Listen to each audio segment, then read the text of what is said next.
ये जो हम अपने आसपास देखते हैं, तो रिसर्चर को क्वेश्चन कैसे मिलता है, how your research happens is कि हम अपने आसपास देखते हैं कि हमारे क्या प्रॉब्लम्स हैं, तो उन प्रॉब्लम्स में से जो सबसे प्रोमिनेंट प्रॉब्लम मिलता है उस पर हम रिसर्च करके उसका सॉल्यूशन ढूंढते हैं। तो हमें सबसे प्रोमिनेंट प्रॉब्लम ये मिला कि जो हमारा वर्क प्लेस है, where the people are working, the way they are being treated and the way they are treating the organization, both is not right, and it has started, वो चालू हुआ है from how the organizations ने लोगों को treat किया है। अब इस वजह से क्या हो रहा है, the companies are going into losses, companies losses में जा रहे हैं, एम्प्लॉयज़ क्योंकि खुश नहीं हैं, उनको अलग तरह के डिस्ट्रेस हो रहे हैं, दे आर सफरिंग फ्रॉम अलग तरह के mental disorders also, because work place में इतना स्ट्रेस और प्रेशर है। एंड ये सब जो है ये आखिरी में जाके हमारे सोसाइटी पे आता है, हमारी पूरी सोसाइटी सफ़र कर रही है। तो इस सब का सोल्यूशन क्या है? हमारे पास इतने सारे HR प्रिंसिपल्स हैं, प्रोसेसेस इन प्लेस हैं जो हम on paper and actually follow भी करते हैं, तो वो एक्चुअली काम नहीं कर रहे हैं। तो हमें हमारे मैनेजमेंट जो डोमेन है उसको वी नीड टू गिव, हमें कुछ देना है which is more implementable, which is relevant to the current times के हिसाब से जो किया जा सकता है, जो ज़रूरी है। तो उससे हम रिसर्च में आए एंड इन द रिसर्च फिर हमें जो प्रिंसिपल्स की सर ने हम एक्सप्लेन किया, हमें वो प्रिंसिपल्स पता चले कि इन प्रिंसिपल्स पे अगर कंपनी चलेगी और एम्प्लॉयज़ भी चलेंगे, then it will be a better place to work. Doctor Anshul ने बहुत सही फरमाया है, ये उनकी किताब है और मैंने इस किताब को पढ़ी भी थी और कुछ महीने पहले इसको हमने लॉन्च भी किया था। और इसके बाद आज हम ये ये हम प्रचार करना चाहते हैं इसके बारे में कि ये जो वर्क प्लेस स्पिरिचुअलिटी है ये नया कॉन्सेप्ट नहीं है, लेकिन क्या हुआ है कि हर दौर में उसके मायने या उसके रूल्स बदलते रहते हैं, बिकॉज जो generation changes, and that is Y उनका जो रिसर्च है वो मोस्ट रेलेवेंट है, बिकॉज वो रिसेंट है। और उन्होंने देखा कि बहुत सारे तनाव और टॉक्सिसिटी है वर्क प्लेस में, क्योंकि कोविड आया, उसमें एट्रिशन रेट बहुत ऊपर चला गया, ले-ऑफ्स कितने हो गए, तो एक ट्रस्ट की इशू बन चुकी है। आज एम्प्लॉय भी बोलता है कि यार मैं 2 साल कम करूँगा, निकल जाऊँगा। एवरीबडी इज़ बिकम वेरी मतलबी, so and it is okay in some levels, हम सेल्फिश होते ही हैं, बट कैसे हम एक दूसरे भी ऑर्गेनाइजेशन है जहाँ पे लोग काम कर रहे हैं लेकिन वो दिल से काम कर रहे हैं, तो कहीं ना कहीं वो उन्होंने कुछ सही चीज़ें करी है। तो शी हैज़ सीन बोथ, एक कल्चर जहाँ पे टॉक्सिसिटी ज़्यादा है और एक कल्चर जहाँ पे उन पर भी प्रेशर्स पड़े थे, वो भी प्रॉफिटेबल है, वो भी बड़े कंपनीज हैं, लेकिन उनका तरीका अलग था और आज वो बहुत लॉन्ग टर्म में वो बहुत अच्छा कमा रहे हैं और वहाँ के एम्प्लॉयज़ दिल देने के लिए तैयार है, जान देने के लिए तैयार है काम करने। और वहाँ पर भी मुठभेड़ होता है, वहाँ पर भी डिस्कशन होते हैं, वहाँ पर भी डिसएग्रीमेंट्स हो रही है, लेकिन कॉन्फ्लिक्ट मैनेजमेंट जो है वो अच्छी तरह से सॉल्व हो रहा है, क्योंकि ऊपर से आदेश है, सिर्फ पेपर पर लिखा हुआ नहीं है, वो एक्चुअली इम्प्लीमेंट हो रहा है। तो इस बुक में ऐसी चीज़ें हैं जो वो कहना चाह रही हैं कि मीनिंग टू लाइफ क्या है। जो आप काम पे जा रहे हैं, 10 घंटा दे रहे हैं, आपकी सबसे जब आप उठते हो, आंखें खुली होती हैं, वो आपके पास 16 घंटा या 18 घंटा होंगे कि 8 घंटे आप सोते हो, तो आप डेड टू द वर्ल्ड हो।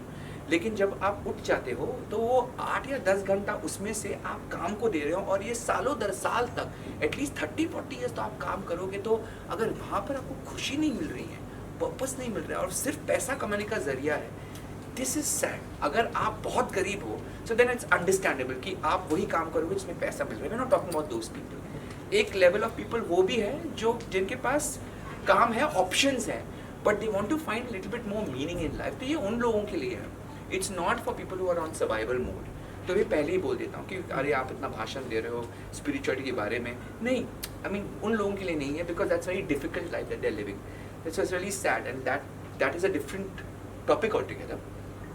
But there are lot of people who feel कि अच्छा मेरे पास ऑप्शंस है ना, how do I find meaning in life. Value systems क्या आपके और कंपनी के मिलते जुलते हैं कि नहीं।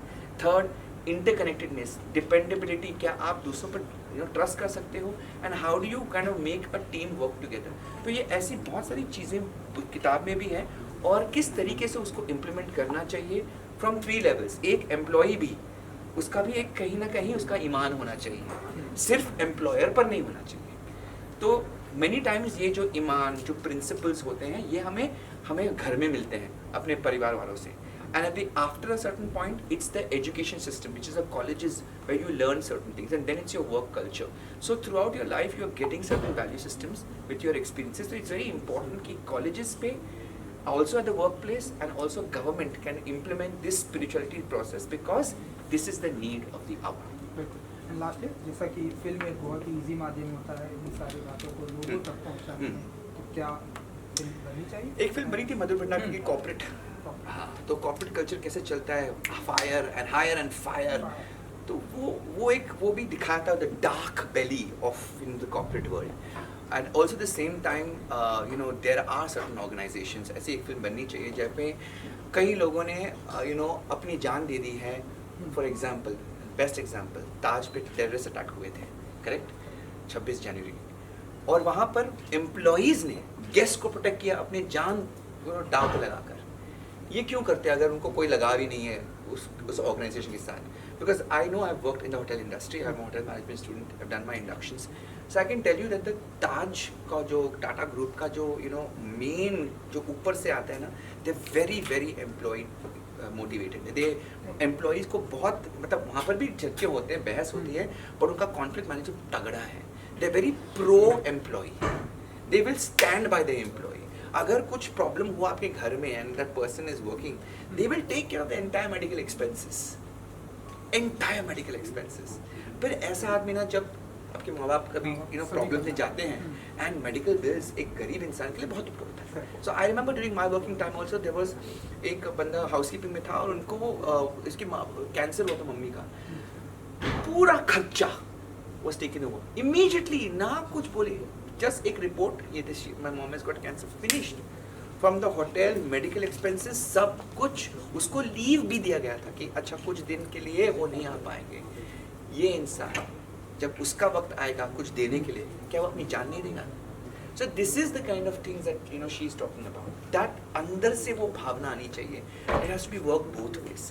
So when corporate culture works not just on profitability, but also on humanity, तो एक वर्क कल्चर अलग होता है. एक जज्बा आता है कि मैं काम पे जाऊँगा, मुझे करना है काम, चाहे वो सबसे छोटा काम हो, खाली बेड्स तैयार करने या क्लीनिंग करना हो. हाउसकीपिंग का एक डिपार्टमेंट, हम talking about the lowest level, they are cleaning toilets, they are making the beds, it's the same thing every day, but वो दिल से कर रहे हैं, खुश हैं. छोटी चीज़ें, खाने में अगर जाओगे ना, उनके केटरिंग में भी इज इक्वल फॉर एवरीबडी. भेदभाव नहीं है कि ऑफिसर्स वो खाएंगे. I was a student that time, same food for everybody.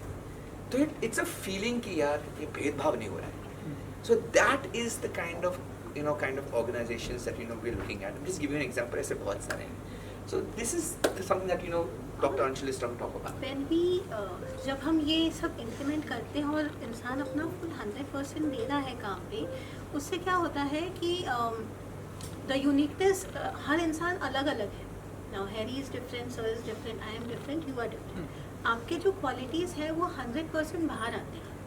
तो अगर if there are 100 people working, वो 100 के 100 अगर अपना 100% दे रहे हैं, तो कितना sustained competitive unique advantage organisation को मिल रहा है जो दूसरे कंपनी के पास नहीं है, बिकॉज आप नहीं हो उस दूसरी कंपनी में. और अट्रेशन रेट्स काफ़ी हाई है, बहुत हाई है. अट्रेशन मतलब लोग छोड़ के जा रहे हैं या ले ऑफ्स हो रहे हैं. So how, and you know what, company को ना आगे, जैसे मेरे कंपनी में डांसर्स को ट्रेन करना जो कच्चे हैं और उसको पक्का बनाना, और फिर अगर वो छोड़ के जाते हैं तो दुख होता है. That is why when we are training them, we also inculcate value systems कि एज अ वैल्यू सिस्टम मैं तुम्हारे लिए खड़ा रहूँगा. फिर वो कैसे, फिर उनको भी दिक्कत होती है कि यार सर खड़े रहते हैं हमारे दुख दर्द में, तो मैं भी खड़ा रहूँगा, मैं ऐसे छोड़ के नहीं जाऊँगा. बिकॉज इतनी ट्रेनिंग लेने के बाद बाहर तो उनको ऐसे ले लेंगे लोग. So lot of the dancers stood by me. फिर व्हेन इट केम, शक्ति हो, पुनीत हो, trained with me, but they stood by me. And when they were time to say उड़ने का टाइम है, बोला जाओ उड़ो. So you need to that. And there were some, कुछ कमीने थे भी जो मतलब आए और चले गए. एंड आई एम लाइक, इतना ट्रेनिंग करके तुम एक भी पल हमारे साथ भी, what, there is no value. तो बहुत टाइम जाता है इनके साथ, और ये कुछ है नहीं, उनको बनाना पड़ता है. उनको तमीज़ भी सिखानी पड़ती है कि किस तरीके से बात किया जाता है, कब, क्यों डिसिप्लिन इंपॉर्टेंट है, क्यों टाइम पे आना इंपॉर्टेंट है, यू नो. सो ये सब सिखाने के बाद जब अपना इतना इन्वॉल्वमेंट होने के बाद जब निकलते हैं that is why we realise कि सिर्फ डांस नहीं सिखाना है, उनको वैल्यू सिस्टम भी सिखाना है और हमें भी सीखना है कि हम भी कमीने नहीं हो सकते हैं। वी ऑल्सो कि बस हम सिर्फ मतलब निचोड़ेंगे और वी विल नॉट गिव, वैसा नहीं हो सकता। It has to be a two way street, so that is how it is. और सबसे बड़ा क्वेश्चन इसमें जो हमसे पूछा जाता है कि इसको मेजर कैसे करें, तो रिसर्च से भी already there are many scales, बहुत सारे स्केल्स ऑलरेडी हैं इसको मेजर करने के, और ये टोटली इसको मेजर करके प्रॉफिटेबिलिटी से लिंक किया जा सकता है और ये किया गया हुआ है। सिर्फ ये है कि पता नहीं है कॉलेजेस में, ये सिर्फ कॉलेजेस में रिसर्च में है कि रह गया है। ये पिछले 20 साल से एग्जिस्ट करता है, ऐसा नहीं कि मैंने कुछ बहुत बड़ा नया निकाला है। इसको हम पॉपुलर करना चाहते हैं, want make sure it goes everywhere. सिर्फ some companies are following it, we want more companies to follow it, more companies to follow. ज़्यादा लोग खुश रहेंगे काम वर्क पे, जितने लोग खुश रहेंगे वर्क पे, एटलीस्ट जब वो काम घर पे आएंगे तो वो एक स्माइल लेके आएंगे, या they will be better with their spouses and their families. So that is the whole idea. A better culture of work will relate to better lifestyle, better human beings, and then people will be generally happy. The happiness index will go up. And it is, ये सिर्फ लोग फायदे में नहीं होंगे, ये जितनी अगर हम काम करने की जगह पे जाके हम काम कर ही नहीं रहे हैं, हम सिर्फ ये करें कि आज का दिन काटें, तो एट दी एंड क्या हो रहा है, कंपनीज लॉसेस में जा रही है। सडनली उनको पता ही नहीं है कि सब तो काम कर रहे हैं, हम लॉसेस में कैसे हैं, कि यार तो फुलफिल हो रहे हैं, हम कैसे लॉस में आ गए। एवरीथिंग, हर चीज़ को हम लिख के नहीं कह सकते कि यही आपका काम है, यही है। इंसान जब बियॉन्ड जाता है ना, वो अलग बात है, तब वो कंपनी की प्रॉफिटेबिलिटी इंक्रीज होती है और उसके chances of getting into sudden losses कम हो जाती है, क्योंकि कोई हेड्स अप देगा, कोई बताएगा कि ये चीज़ गलत हो रही है, वो थैंक यू।